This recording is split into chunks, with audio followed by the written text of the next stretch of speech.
Good morning. Coming up on our show today, we'll send it over to Melissa and Adam at the desk for your school news. Then I'll tell you about a Paulsboro resident who is seeking restitution after the vinyl chloride spill, and tell you about a snowstorm that is rocking the Midwest. Your iBlock News starts now.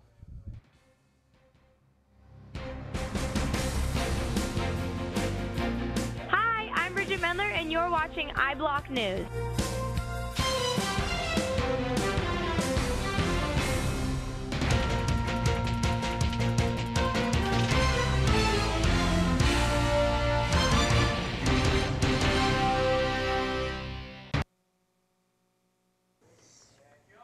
Good morning, PW. I'm Melissa Riccio. And I'm Adam Brock. And this is your iBlock News. Attention, any student who has ordered a class ring, please plan on attending a breakfast to receive your ring. It will be in Cafe West on Wednesday, December 12th. See Mrs. Savage in room 13 if you have any questions. There will be a wrestling meet away at Perkiomen Valley at 2 o'clock. A girls' basketball tip-off tournament at Methacton at 7:30. A boys' tip-off tournament was on Friday. Come wear your red tonight at the PW Colonials home opener against Doblins Tech. Get here at 7:10 because student section behind the net is going to fill up quickly. Don't forget to be extra loud. Go Colonials!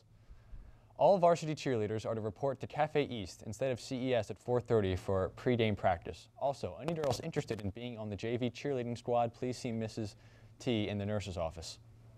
We'll be right back with Louis Wine and the national news after this break.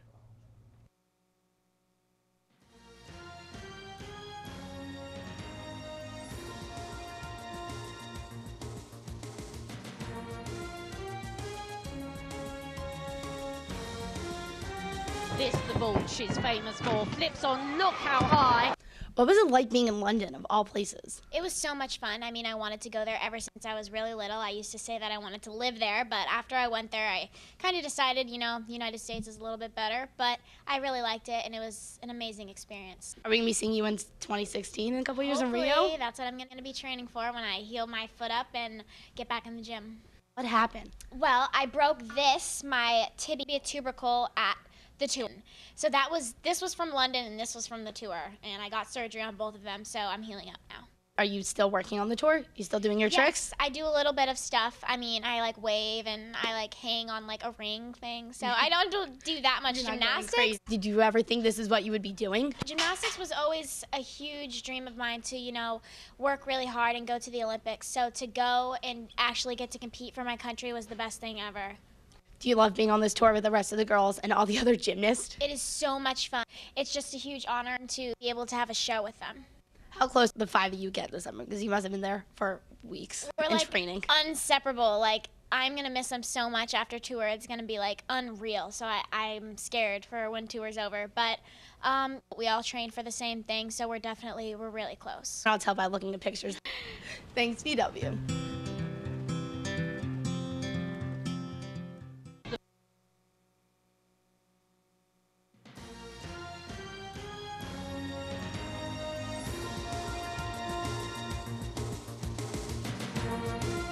Good morning, PW. I'm Louis Wine with a look at your national news. A Paulsboro resident affected by the train derailment and chemical spill is taking legal action. On Thursday, Alice Bremen, a 32-year-old mother of three, filed a $10 million lawsuit in federal court against Conrail, CSX Transportation, and Norfolk Southern Railway. The lawsuit accuses all three entities of negligence. Bremen claims officials failed to adequately inspect the bridge and that the train employees shouldn't have tried to cross during a red signal.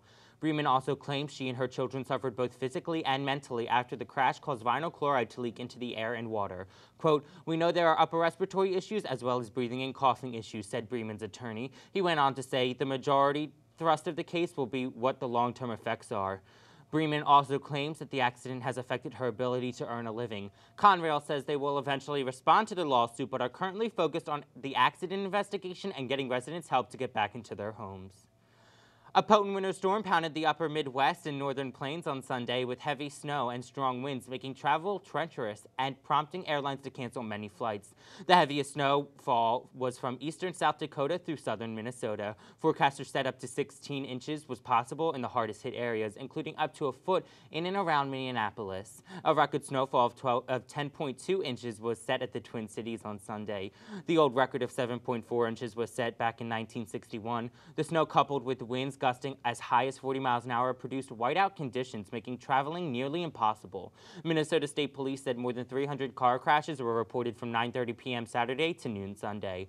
None of them were fatal. A total of 600 car accidents were reported overall.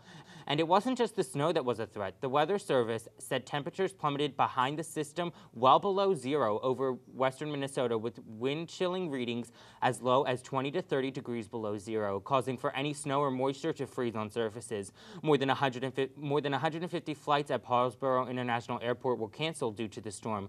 Delta Airlines said snow and icing conditions prompted it to cancel about 90 flights on Sunday. The southern branch of the storm dumped heavy snow in the central to southern Rockies. Snow, strong winds, and cold air hit the Great Lake region late last night into today. There will be no weather with Dave Witten today, but he'll be back on Wednesday with a full report along with Anton and his update in international news. I'm Louis Wine. That's all for your national news. I'll see you back here on Wednesday. Back to Melissa Riccio and Adam Brock at the desk. One final announcement. Looking for a way to help victims of Hurricane Sandy?